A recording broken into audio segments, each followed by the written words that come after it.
Hay lugares en el mundo donde desaparecer parece formar parte de las reglas, sitios donde barcos enteros se esfuman sin dejar restos, donde aviones envían un último mensaje y jamás vuelven a responder, donde las brújulas parecen perder el rumbo y donde el océano guarda un silencio que dura décadas. Existe una región del Atlántico que ha alimentado miles de teorías. Algunos aseguran que allí existen anomalías magnéticas capaces de desorientar cualquier instrumento. Otros creen que bajo sus aguas permanece oculta la legendaria Atlántida. También están quienes hablan de portales, visitantes extraterrestres o fenómenos que la ciencia aún no comprende. Pero detrás de todas esas historias hay algo mucho más inquietante, porque, aunque muchas leyendas han exagerado los hechos, las desapariciones sí ocurrieron, y algunas continúan sin una explicación definitiva. Esta es la historia del Triángulo de las Bermudas, un lugar donde realidad y mito llevan más de un siglo mezclándose hasta volverse casi imposibles de separar. Y cuanto más se investiga, más difícil resulta distinguir dónde termina la verdad y dónde comienza la leyenda. El llamado Triángulo de las Bermudas no aparece en ningún mapa oficial. No existe como territorio reconocido. Ningún organismo internacional lo considera una zona especial. Sin embargo, millones de personas saben exactamente de qué lugar se habla. El área se encuentra aproximadamente entre 3 puntos: Miami, en la costa de Florida, la isla de Bermudas y Puerto Rico. Entre esos 3 vértices se forma un enorme espacio marítimo de más de 1 millón de kilómetros cuadrados, una de las rutas comerciales y aéreas más transitadas del planeta. Todos los días cruzan por allí cientos de barcos y decenas de aviones. Precisamente por eso, durante décadas comenzaron a acumularse relatos sobre accidentes extraños, naves encontradas completamente vacías, aviones que desaparecieron sin emitir señales de emergencia, barcos que jamás llegaron a su destino. Con el paso del tiempo, aquellas historias comenzaron a reunirse en revistas y periódicos, pero el verdadero nacimiento del mito ocurrió en 1964. Ese año, el escritor Vincent Gaddis publicó un artículo donde utilizó por primera vez el nombre Triángulo de las Bermudas. El término llamó inmediatamente la atención del público. Años después, el escritor Charles Berlitz publicó un libro que se convirtió en un éxito mundial.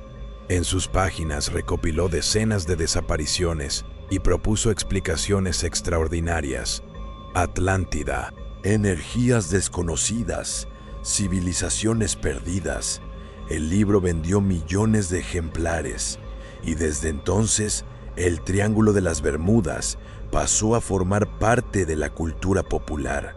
Sin embargo, con el paso de los años, muchos investigadores descubrieron que algunos de los casos descritos habían sido exagerados.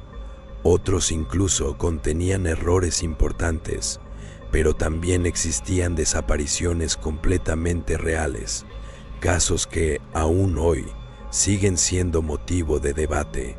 Y quizá ninguno resulte tan desconcertante como el ocurrido durante la Primera Guerra Mundial. Era el 4 de marzo de 1918. El mundo todavía se encontraba inmerso en uno de los conflictos más grandes de la historia. El USS Cyclops era uno de los barcos más importantes de la Marina de los Estados Unidos. Medía más de 160 metros de longitud. Transportaba enormes cantidades de mineral de manganeso, un recurso fundamental para fabricar acero utilizado en la guerra. A bordo viajaban 309 personas, marinos experimentados, oficiales y personal civil. Después de realizar una escala en Barbados, el enorme buque emprendió su último viaje rumbo a Baltimore. Las condiciones meteorológicas parecían favorables. No existían reportes de tormentas severas. No había señales de peligro. Todo indicaba que sería una travesía completamente normal, pero nunca llegó. Lo más desconcertante fue que el Cyclops jamás envió un mensaje de auxilio, ni una sola llamada de emergencia, ni un reporte de avería. Absolutamente nada. Simplemente desapareció. Cuando pasaron los días y el barco no apareció en su destino, comenzó una de las mayores operaciones de búsqueda de la época. Decenas de embarcaciones recorrieron miles de kilómetros cuadrados del Atlántico. También participaron barcos militares. Se revisaron posibles rutas alternativas. Se inspeccionaron islas cercanas. No encontraron un solo resto, ni madera, ni botes salvavidas, ni cuerpos, ni una sola pieza del gigantesco barco. Era como si el océano lo hubiera tragado por completo. La desaparición del Cyclops continúa siendo la mayor pérdida de vidas de la Marina estadounidense fuera de combate, más de un siglo después. Nadie sabe exactamente qué ocurrió. Existen varias hipótesis. Algunos historiadores creen que el barco pudo haber sufrido una falla estructural. Transportaba una enorme carga de manganeso, mucho más pesada que otros minerales. Si la carga se desplazó durante una tormenta, el barco pudo haberse inclinado hasta romperse. Otros investigadores señalan que el Cyclops ya presentaba problemas mecánicos antes del viaje. Incluso existían reportes sobre un motor averiado. También se llegó a sospechar de un ataque enemigo. Recordemos que el mundo estaba en guerra, pero nunca apareció evidencia que respaldara esa teoría. La explicación más aceptada actualmente combina varios factores: una embarcación muy cargada, problemas estructurales, mal tiempo localizado y un hundimiento tan rápido que no dio tiempo de enviar un mensaje. Suena razonable, pero sigue existiendo un problema. Nunca apareció absolutamente nada, y esa ausencia de evidencias convirtió al Cyclops en el primer gran misterio asociado con el Triángulo de las Bermudas.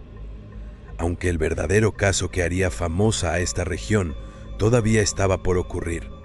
27 años después, 5 aviones militares despegarían para realizar un entrenamiento rutinario. Ninguno volvería a ser visto, y el último mensaje de radio enviado por su comandante se convertiría en una de las transmisiones más inquietantes de la historia de la aviación. El 5 de diciembre de 1945 comenzó como un día completamente normal en la Estación Aérea Naval de Fort Lauderdale, Florida. El cielo estaba despejado, la visibilidad era buena y el océano parecía tranquilo. Era una tarde ideal para realizar una misión de entrenamiento. 5 bombarderos torpederos TBM Avenger despegaron poco después de las 2 de la tarde. La misión era sencilla: volar hasta un punto determinado sobre el océano, practicar un ejercicio de bombardeo, realizar un recorrido triangular y regresar a la base. Nada fuera de lo común. Los pilotos eran estudiantes, pero estaban dirigidos por un instructor con amplia experiencia, el teniente Charles C. Taylor. Taylor era un piloto veterano de combate. Había participado en numerosas misiones durante la Segunda Guerra Mundial. Conocía perfectamente la navegación aérea. Nadie imaginaba que aquella sería la última vez que alguien vería al vuelo 19. Durante la primera parte del recorrido, todo transcurrió con absoluta normalidad.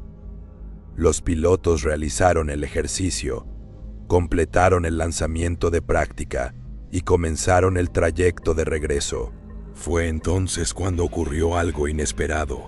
Aproximadamente 1 hora y media después del despegue, la torre de control recibió una transmisión. La voz era la del teniente Taylor, pero sonaba confundida. Deben de estar fallando mis brújulas. Los operadores pensaron que se trataba de una avería menor. No era algo inusual. Intentaron ayudarlo utilizando referencias visuales. Sin embargo, las siguientes palabras comenzaron a preocupar a todos. No sabemos dónde estamos. Aquella frase marcó el inicio de uno de los mayores misterios de la aviación. Desde tierra, intentaron establecer la posición del escuadrón, pero Taylor parecía cada vez más desorientado. En otra transmisión dijo algo que sería repetido durante décadas. No podemos ver tierra.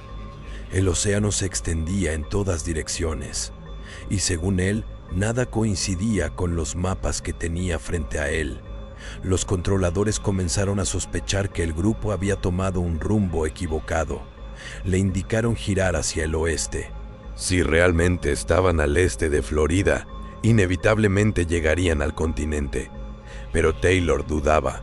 Creía que se encontraba sobre los cayos de Florida. Si esa suposición era correcta, girar hacia el oeste significaría internarse todavía más en el océano. Aquella confusión sería decisiva. Mientras las comunicaciones continuaban, otros pilotos del escuadrón comenzaron a intervenir. Las grabaciones revelan que algunos no estaban de acuerdo con su comandante. Uno de ellos insistía en que debían volar hacia el oeste inmediatamente. Otro afirmaba reconocer la posición del sol, pero nadie quería desobedecer directamente al líder del grupo. Durante los siguientes minutos, el vuelo 19 continuó alejándose. Algunos aseguraban que había dicho, el océano no se ve como debería. Otros afirmaban que habló de un cielo completamente diferente, pero los registros originales muestran algo mucho más sencillo. Taylor estaba perdido, y un piloto perdido sobre el océano tiene muy pocos puntos de referencia. Mientras tanto, el combustible comenzaba a agotarse. Los TBM Avenger podían permanecer varias horas en vuelo, pero ese límite estaba llegando rápidamente. Desde tierra continuaban dando instrucciones. Les pedían mantener la calma, conservar la formación y buscar cualquier señal de costa. Sin embargo, el escuadrón seguía sin localizar tierra firme. Poco después de las 6 de la tarde, llegó una de las últimas transmisiones claras. Taylor ordenó que, cuando el primer avión comenzara a quedarse sin combustible, todos intentarían amerizar juntos. Era una decisión lógica. Permanecer unidos aumentaba las posibilidades de supervivencia. Pero también significaba que, si el océano estaba agitado, todos correrían el mismo riesgo. Después, las comunicaciones comenzaron a desaparecer. Primero una voz, luego otra. Finalmente, silencio absoluto. Nunca volvió a recibirse una transmisión confirmada del vuelo 19. La Marina reaccionó de inmediato. No podían perder 5 aviones militares en una misión de entrenamiento. Se organizó una operación de búsqueda gigantesca. Decenas de aeronaves despegaron. Numerosos barcos comenzaron a recorrer la zona. Pero entonces ocurrió otro hecho inesperado. Uno de los aviones enviados para localizar al escuadrón también desapareció. Era un hidroavión Martin PBM Mariner. Llevaba 13 tripulantes a bordo. Había despegado apenas unos minutos antes y poco después se perdió el contacto por radio. Continuará.